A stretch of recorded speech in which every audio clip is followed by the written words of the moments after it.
In last video, we were read lesson 3. Today I will explain this lesson. Okay. So the lesson name is The Wheat is Cheaper Part First. Okay. The Wheat is Cheaper. So one evening, एक शाम रवि और Ashok David Smith को देखने गए। Mister Smith एक Englishman है। उनने पूरे इंडिया में ट्रैवल किया है और मतलब इंडिया में नहीं, उनने बहुत सारी जगह ट्रैवल किया है और अभी वो इंडिया में वर्क कर रहे हैं। तो अशोक और रवि डेविड से कुछ दिनों पहले ही मिले थे, लेकिन वो तीनों बॉयज अब हर दिन मिलने लगे। ओके, तो उस शाम जो तीनों बॉयज थे वो टॉकिंग स्टार्ट करते हैं स्टोरीज के बारे में, है ना। स्टोरीज के बारे में बात करना स्टार्ट किया उनने। तो अशोक कहता है कि रवि जो है वो बहुत सारी स्टोरी बुक्स पढ़ता है, तो मुझे लगता है आगे चलकर वो एक राइटर या एक स्टोरी टेलर बन सकता है। अशोक ने कहा। तो रवि कहता है सभी को स्टोरीज पसंद होती है, मुझे अच्छी स्टोरीज सुनना पसंद है। क्या डेविड तुम्हें पसंद नहीं है अच्छी स्टोरी सुनना? डेविड कहता है हाँ, मुझे बहुत पसंद है, तो क्यों ना तुम मुझे एक स्टोरी सुनाओ। तो रवि कहता है कि मैं तुम्हें एक स्टोरी सुनाना चाहता हूँ, लेकिन तुम मुझे एक स्टोरी सुनाओ। डेविड कहता है मैं जरूर सुनाऊंगा, पर किसी और दिन सुनाऊंगा। आज तुम मुझे एक अच्छी सी इंडियन स्टोरी सुनाओ, है ना। तो रवि कहता है ठीक है, मैं सुनाऊंगा। तो मैंने अपना जो लास्ट समर वेकेशन था अपने ग्रैंडफादर के साथ उनके विलेज में बिताया। तो जो मेरे ग्रैंडफादर थे वो हर रात मुझे एक स्टोरी तो सुनाते ही थे, तो उन्हीं में से एक स्टोरी मैं तुम लोगों को आज सुनाता हूँ। तो अशोक कहता है कि उस स्टोरी का नाम क्या था? तो रवि ने बताया द व्हीट इज चीपर। तो डेविड कहता है चीपर देन व्हाट? चीपर मतलब क्या?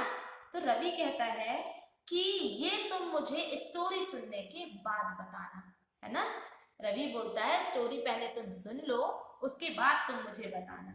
तो अब रवि स्टार्ट करता है। तो बहुत समय पहले की बात है कि इंडियन टाउन में एक मर्चेंट रहता था। मर्चेंट का मीन्स होता है व्यापारी, है ना, बिजनेसमैन। तो वो बहुत ग्रीडी था। ग्रीडी मीन्स होता है लालची, ठीक है, ग्रीडी मीन्स लालची।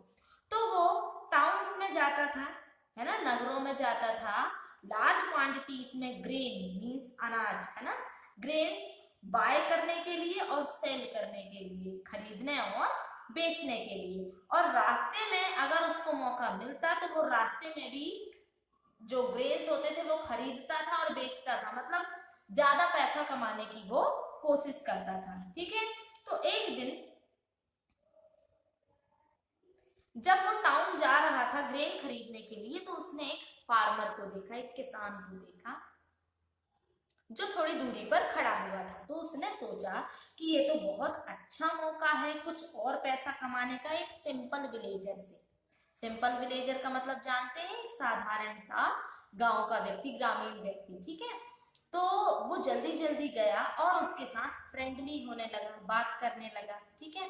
तो वो फार्मर से कहता है कि जब मैं यंग था तो मैंने बहुत लंबा लंबा सफर या लंबी दूरी तय की है अकेले ही, लेकिन अब मैं ओल्ड हो गया हूँ, है ना, बूढ़ा होने लगा हूँ, तो मुझे हमेशा साथ की जरूरत पड़ती है। मैं कहीं भी जाता हूँ तो मुझे कोई ना कोई साथ में होना चाहिए, साथ की जरूरत पड़ती है।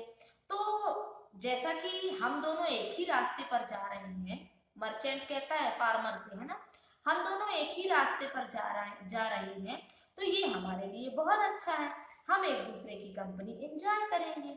तो फार्मर कहता है थैंक यू, लेकिन मैंने आपको इससे पहले यहाँ कभी नहीं देखा, मुझे ऐसा लगता है कि आप स्ट्रेंजर हैं, है ना।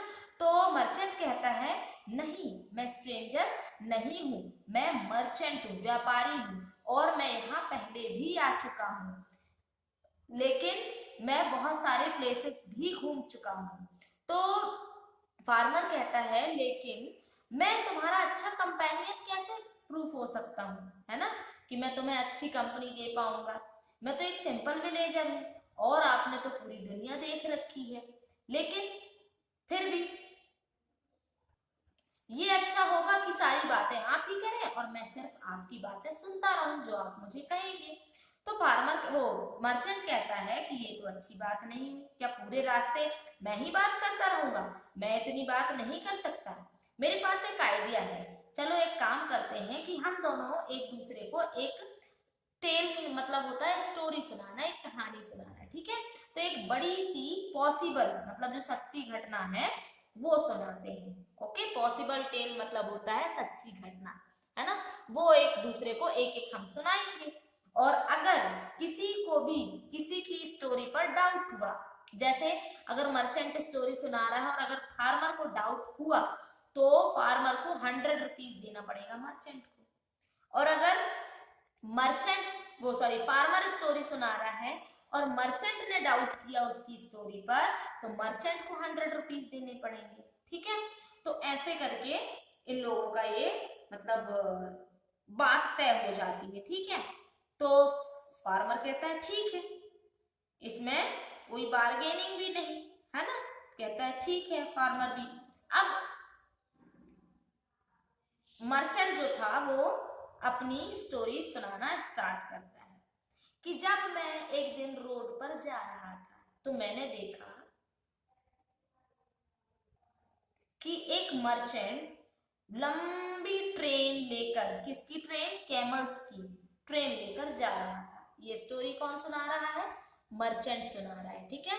तो मर्चेंट बताता है कि जब मैं एक बार रास्ते में जा रहा था तो एक दूसरा मर्चेंट, दूसरा व्यापारी कैमल की ट्रेन लेकर, ठीक है, जा रहा था। तो उसमें जो कैमल थे एक के पीछे एक ऐसा करके 100 कैमल थे, 101 कैमल्स मतलब 101 कैमल्स थे और हर कैमल के ऊपर लार्ज क्वांटिटी में ग्रेन मीन्स अनाज, है ना, गेहूं चावल वगैरह ये सब सारी चीजें लदे हुए थे। तो फार्मर कहता है कि मैंने भी कैमल्स की ट्रेन तो देखी है ना, और भारी सामानों के साथ भी देखी है। तो मर्चेंट उसमें और ऐड करता है बात कि सारे कैमल्स जो थे वो रस्सियों से बंधे हुए थे नाक से लेकर पूंछ तक, है ना?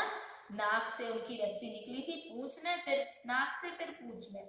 तो ये एक लंबी ट्रेन थी, लगभग हाफ मील की, आधा मील की दूरी की लंबी ट्रेन। तो फार्मर गुड, तो ये तो बहुत अच्छा नजारा रहा होगा। फार्मर कहता है कि ये तो बहुत अच्छा नजारा रहा होगा। उसके बाद तो मर्चेंट कंटिन्यू करता है कि एक काइट उड़कर आई, है ना, एक जो पतंग थी वो उड़कर आई और फर्स्ट कैमल के ऊपर गिर गई, है ना? तो जैसा कि सारे कैमल्स एक के पीछे एक बंधे हुए थे तो उन कैमल्स के ऊपर भी उसका पतंग का भार आ गया, ठीक है? हैवी पतंग थी इतनी। तुम क्या कहते हो इस बारे में? फार्मर को कहता है वो। तो फार्मर कहता है मुझे लगता है कि ये बहुत स्ट्रॉन्ग काइट थी। तो मर्चेंट कहता है क्या तुम्हें शक है? तो फार्मर कहता है नहीं, मुझे कोई शक नहीं है, मैं क्यों शक करूंगा, है ना? तो मर्चेंट थोड़ा सा दुखी हो जाता है।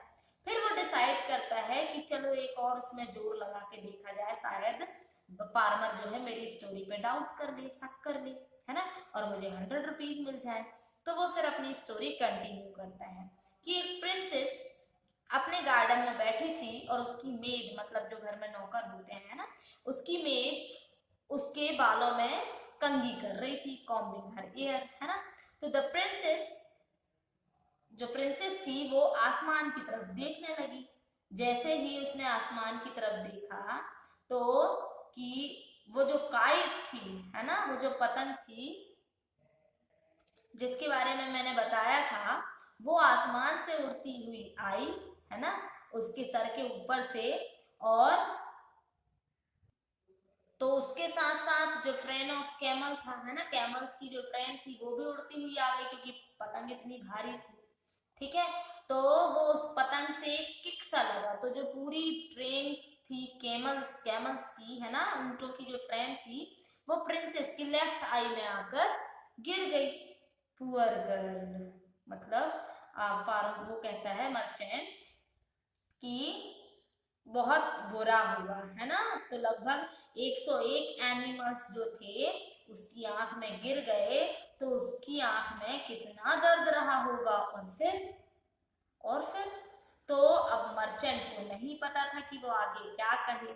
मतलब फार्मर को डाउट नहीं हुआ, फार्मर ने उल्टा क्या कहा कि बेचारी को तो बहुत पेन हो रहा होगा, उसकी आंख में गिर गई कैमल्स की ट्रेन।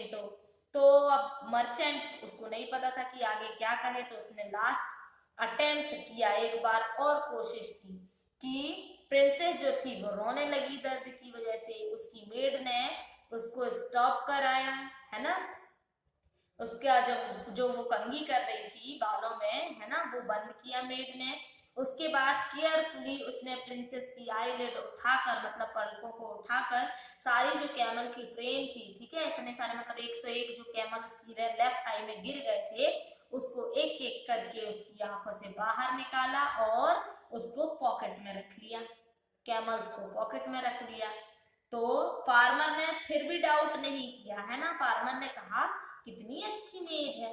उसके बाद तो मर्चेंट अब आगे नहीं सोच पा रहा था कि वो क्या बोले, तो उसने कहा कि ये स्टोरी यहीं खत्म होती है ना, ये मेरी स्टोरी का अंत था, अब तुम्हारी बारी। मतलब जो मर्चेंट है वो इससे पैसे नहीं निकाल पाता फार्मर से। फार्मर जो होता है वो अच्छा वाइज रहता, मतलब बुद्धिमान रहता है। Okay, so tomorrow we will do exercise of this